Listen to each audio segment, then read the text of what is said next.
Hello guys, welcome to football बकचोद। Chelsea Chelsea का pre season ख़त्म नहीं हुआ क्या? अभी खेल तो वो ऐसे ही रहे जैसे कि अभी प्री सीज़न चल ही रहा है इन लोगों का। उठ जाओ चेल्सी के प्लेयरों, गया 1 महीना हो गया प्री सीज़न को। प्रीमियर लीग स्टार्ट हो चुकी है गांडुओ। अब इनकी कोई सैलरी चेक करो भाई, मिल रही है कि नहीं। टोड इनको सैलरी दे भी रहा है कि नहीं दे पा रहा है।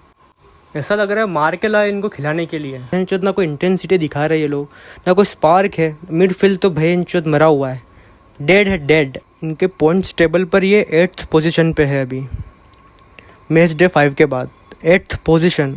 और इनका गोल डिफरेंस माइनस में है। भैंचोद चेल्सी का गोल डिफरेंस माइनस में है। फाइट तो कम से कम देनी चाहिए थी, फाइट तो दो यार। अब इतनी गंदी स्क्वाड भी नहीं है चेल्सी की वजह से।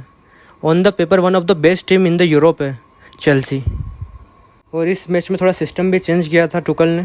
आई थिंक 4-3-3 था फॉर्मेशन। चेल्सी ने मैच स्टार्ट सही करा था। 15-20 मिनट शुरुआत में लग रहा था कि 3-4 गोल तो ये लोग आराम से मार देंगे साउथहैम्पटन को। सिस्टमेटिक खेल भी रहे थे वो, लेकिन एक गोल मारने के बाद तो भैंचोद पागल हो गए ये लोग।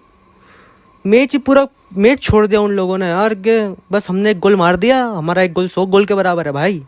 अब मारो तुम लोग साउथहैम्पटन वालों, हमको घंटा फर्क नहीं पड़ता, हमने एक गोल मार दिया बस। अब हम करेंगे डिफेंडिंग, चूतिया डिफेंडिंग करेंगे और अटैक भी चूतिया करेंगे। और हमारे चेल्सी के फॉरवर्ड्स तो है ही इतने ब्लेस्ड, इतने शानदार अटैकर्स है कि उनसे एक गोल नहीं लगता। चांस मिस करते हैं भाई। इतनी गंद मचा रखी थी पिच पर। पहले बात करते हैं हम फॉरवर्ड्स की। काई हावर्ट्स को आपने खिलाया एज अ विंगर, फ्लैंक पे खेल रहा है वो। खेल नहीं रहा है वो, आई थिंक हग रहा है वो, फ्लैंक्स के ऊपर गंद मचा रहा है वो। उसकी पोजीशन नहीं है, उसको सेकंड स्ट्राइकर खिलाओ, वो थ्रो बॉल्स देगा स्ट्राइकर को चांस क्रिएट करके देगा। नहीं खेल सकता वो फ्लैंक पर। टुकल की ये गलती है कि वो उसको फ्लैंक पे खिला रहे हैं। और हावर्ट्स कतई मोराटा 2.0 बन रहा है। इतने ऑफसाइड उसको फर्स्ट हाफ में शायद 2 या 3 ऑफसाइड थे, क्रूशियल वो भी ऑफसाइड थे उसके, कि वो अगर सही जगह पे रहता तो वो थ्रू जा सकता था, बोल के चांस क्रिएट हो सकता था वहाँ से। उसको अवेयरनेस ही नहीं है ऑफसाइड्स का। अटैकर खेल रहा है जबकि वो। आई थिंक चेल्सी का फर्स्ट गोल हो गया था, शायद स्टर्लिंग ने किया था। उसके बाद जीएच ने उसको डायगोनल बॉल दी थी, क्लासिक जीएच बॉल दी थी उसको। और उसके पास इतना स्पेस था कि वो, उसकी स्पीड भी आराम से थी कि वो उतना कवर कर सके, लेकिन वो उसने चांस मिस कर दिया भैंचोद। अगर हावर्ट्स वो गोल स्कोर कर देता ना, तो चेल्सी की मेंटालिटी चेंज हो जाती गेम में, फ्लो आ जाता, उनके पास रिदम आ जाती है। क्योंकि उन्होंने फर्स्ट 15-20 मिनट बहुत अच्छा खेला है। जो चांस क्रिएट हुए ना, वो कन्वर्ट नहीं कर पाए। कन्वर्ट हो जाते तो अभी कुछ और स्कोर लाइन होती, लेकिन क्या कर सकते हैं, वो आगे इतना उनके फॉरवर्ड्स में वो कैपेबिलिटी नहीं है कि वो गोल स्कोर कर सके अच्छे से। कि अब काई हावर्ट्स हो गया, स्टर्लिंग हो गया, स्टर्लिंग की भी बात करेंगे अभी आगे। फ़िलहाल तो काई हावर्ट्स की मारते हैं। काई हावर्ट्स के पास क्या परफेक्ट बॉल आई थी। जीएच और एस्प्लिक्वेटा ने लिंकअप किया, एस्प्लिक्वेटा का जो क्रॉस आया पेनल्टी एरिया के पास था वो बॉल। हावर्ट्स को कुछ नहीं करना था, बस एक हेडर मारना था सही सा, नॉर्मल सा।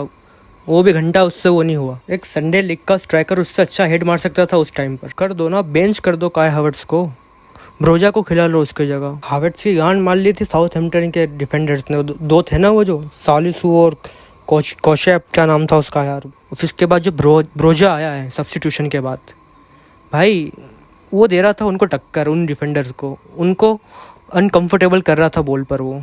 ठीक है, उसको मतलब फिजिकलिटी लेकर आया था ब्रोजा। वो होता तो कम से कम एक गोल मार सकता था। उसको एक फुल मैच स्टार्ट करवाना चाहिए ब्रोजा को।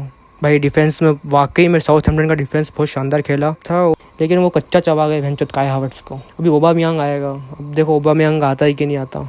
आ जाए तो अच्छी बात है। वो भी मतलब चांस तो उसको भी चाहिए, बहुत सारे मिस करता है, लेकिन भैंचोद ऐसे तो नहीं छोड़ेगा आज जो देखे। बात करते हैं अब स्टर्लिंग की। भैंचोद रहीम स्टर्लिंग, हाँ भाई वो भी भाई चूतिया है भाई, क्या बोलूँ उसका भी मैं। 9th या 10th मिनट का कुछ प्ले था, रहीम स्टर्लिंग के पास बॉल थी।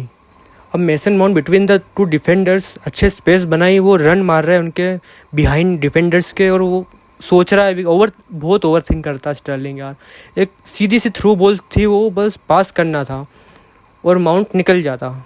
पर वहाँ खड़ा हुआ है वो भैंचोद सोच रहा है मैं बॉल डालूँ, घेर लिया बंदों ने, घूम गया वो, बॉल लेकर घूम गया भैंचोद। पूरा चांस की माँ चोद दी उसने, स्टर्लिंग ने।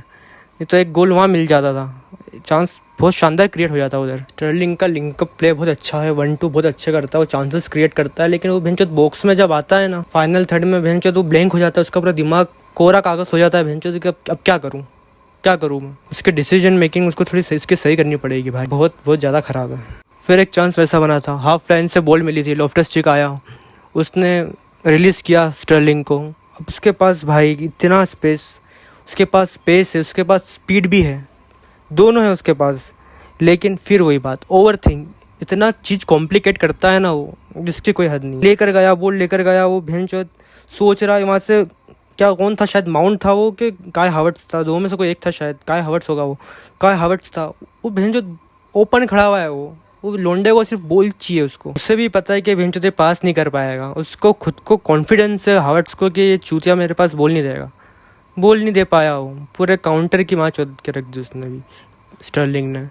बट डिफेंस, अब डिफेंडर आ गया, अब मैं क्या बोलूँ, डिफेंडर चलो अच्छा था, पर कोई चूतिया डिफेंडर भी होता ना तो उसने इतना टाइम लिया है कि वो रोक के लेता बॉल, इजी चांस छोड़ दिया वहाँ पे, ओपन गोल चांस छोड़ दिया है। उसके बाद मैच का फर्स्ट गोल, चेल्सी का गोल जो हुआ है, बस हो ही गया है वो। उसका बिल्डअप अच्छा था वैसे, उसमें तो कोई शक नहीं है, बिल्डअप अच्छा था गोल का, लेकिन जो वो बैक ऑफ द नेट गया ना मेरेकल ही है वो, मेरेकल। तो फर्स्ट गोल का बिल्डअप बहुत अच्छा था, काय हावर्ट्स बॉल लेकर आया, कुकुरेया ने रन निकाला, एक प्लेयर को उसने अपने साथ अट्रैक्ट किया और वो स्पेस बनी बिटवीन द 2 डिफेंडर्स। उसके बाद फिर माउंट ने अच्छी जगह बनाई बिटवीन द स्पेस, बॉल आई अंदर तो उसने बॉल डाली, स्टर्लिंग था वहाँ पर और डिफेंडर थोड़ा सा इंटरसेप्शन में गलती कर दी उसने और स्टर्लिंग ने वहाँ पे गोल मार दिया। 0.1 सेकंड भी अगर लेट होता ना स्टर्लिंग तो गोल नहीं होता, लेकिन उसने इस बार इतने लेट नहीं किया और उसने गोल मार दिया। तो चेल्सी का फर्स्ट गोल हो गया। फर्स्ट गोल होने के बाद तो भैंचो चेल्सी क्या खेली है, भैंचो वर्ल्ड क्लास खेली है। उन्होंने एक गोल मार दिया मतलब कि हमने 100 गोल मार दिया। भैंचो तुमको जैसा खेलना है खेलो। साउथहैम्पटन को बोल दिया कि भैंचो हमने मार दिया 100 गोल, हमारा एक गोल 100 गोल के बराबर है, अब तुम खेलो तुम्हारे हिसाब से, हम डिफेंडिंग करेंगे वो भी चूतिया वाली, ठीक है। उसके बाद तो फिर साउथहैम्पटन चढ़ गई भाई। फिर वार्ड प्राउस यार, उसके सेट पीसेस, उसकी फ्री किक भैंचो लीथल होती है, कत्ल। फिर वही वार्ड प्राउस ने कॉर्नर लिया, क्लियरेंस किया लेकिन बॉल गई लाविया के पास और लाविया ने क्या गांड फाड़ शॉट मारा था यार। भाई मेंडी क्या, कोई भी वर्ल्ड क्लास गोलकीपर वो शॉट रोक नहीं सकता, इतना अनस्टॉपेबल शॉट था वो, स्क्रीमर। इस वीकेंड का सबसे अच्छा गोल हो सकता है ये लाविया का। उसके बाद जो चेल्सी ने सेकंड गोल खाया है, बहुत ही गांडू गोल खाया था, बहुत ही बकवास गोल था वो जो खाया है। बीच में वार्ड प्राउस आराम से बॉल कलेक्ट कर रहा है, कोई टेंशन नहीं, कोई उसको कोई क्लोज नहीं कर रहा है, वो खड़ा है आराम से बॉल रिसीव कर रहा है। उसने पेरोड को आराम से पास किया, पेरोड ने बॉल अंदर डाली आर्मस्ट्रॉन्ग पे, और यहाँ पे थियागो सिल्वा, चे एडम्स और कुलाबाले का थ्रीसम चल रहा था। आर्मस्ट्रॉन्ग ने बॉल रिसीव की, उस पर क्लोज इन करने के लिए एस्प्लिक्वेटा भाई इतना स्लो है यार, वो इतना लेट आया और वो भैंचो उसने बैक ऑफ द नेट डाल दी बॉल। बहुत ही घटिया गोल खाया यार चेल्सी ने ये वाला। कि भैंचो पूरी हकास मचा रखी थी चेल्सी डिफेंस ने पीछे पूरा।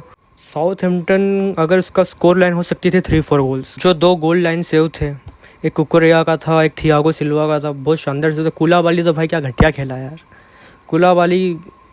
थियागो सिल्वा का फिर भी एक अच्छा गेम था, डिफेंडिंग भी अच्छी करी थी, और शायद सबसे ज़्यादा प्रोग्रेसिव पास कुकुरेया के थे और मोस्ट पासेस थियागो सिल्वा के थे। पर पॉइंट वो नहीं है यार, लाइनअप पे आप देखोगे थियागो सिल्वा सेंटर बैक कुलाबाली, बोलोगे भैंचो कौन गोल मार पाएगा इन लोगों को, लेकिन वो पिच पे नहीं दिखा वो। और मिडफील्ड में जॉर्जिनियो ने शुरुआत में वर्टिकल पास किए थे, कुछ सीधे स्ट्रेट पास किए थे आगे जाकर, जो रिसीव भी हुए थे और स्टर्लिंग का भी चांस बना था, लेकिन जॉर्जिनियो का भी कोई इतना खास गेम नहीं था, बिलो द एवरेज गेम था उसका भी। कोवाचिच आया सेकेंड हाफ में तो थोड़ा लगा, कोवाचिच भाई बहुत ज़रूरी है इस मिडफील्ड में। बेंचो लॉफ्टस चीक ने ये कुछ नहीं, घंटा नहीं उखाड़ पाएंगे कुछ। मेसन माउंट ने भी शुरुआत में मतलब उसने स्पेस बना रहा था, वो थोड़ी रनिंग कर रहा था, वो बॉल डाल रहा था आगे जाके, बॉल रिसीव कर रहा था, अच्छा था शुरुआत में, लेकिन बाद में फिर बेंचो दिखा ही नहीं कहाँ गया मेसन माउंट, उसका भी कोई इतना खास गेम नहीं था। अब जो चेल्सी की है वो लेफ़्ट विंग सही से चलती है, लेकिन उस लेफ़्ट विंग में उसको खिला दिया था काय हावर्ट्स को, लेकिन वो कुकुरेया चला रहा था सही से बॉल। प्लेयर जीएच भी अब पीछे आके डिफेंडिंग सही से नहीं कर पाता। अब उसका रिसेंट गेम था, वैसे अबाउ द एवरेज गेम था, जीएच का कोई इतना ख़राब नहीं था, लेकिन वो डिफेंस में नहीं आ पाता पीछे सही से, प्रोवाइड नहीं कर पाता इतनी अच्छी से डिफेंस। तो अब इनको अब थोड़ा जगना पड़ेगा। भैंचोदों को ठंडे पानी से नहलाओ, जगाओ इन लोगों को, कुछ करो भाई। अब एक बार पीछे छुड़ गए ना प्रीमियर लीग में, इस टेबल में भेड़िए बैठे हुए, वो एक बार आप नीचे उतर गए ना, ऊपर नहीं आने देंगे वो। टॉप 4 तो भूल जाओ। अर्जेंटली इन लोगों को इम्प्रूव करना पड़ेगा।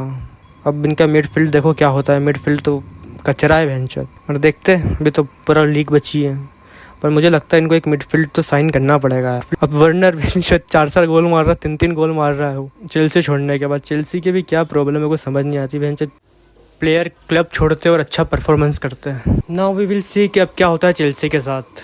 तब तक के लिए चैनल को लाइक एंड सब्सक्राइब कर देना और अपने फ्रेंड्स के साथ शेयर कर देना।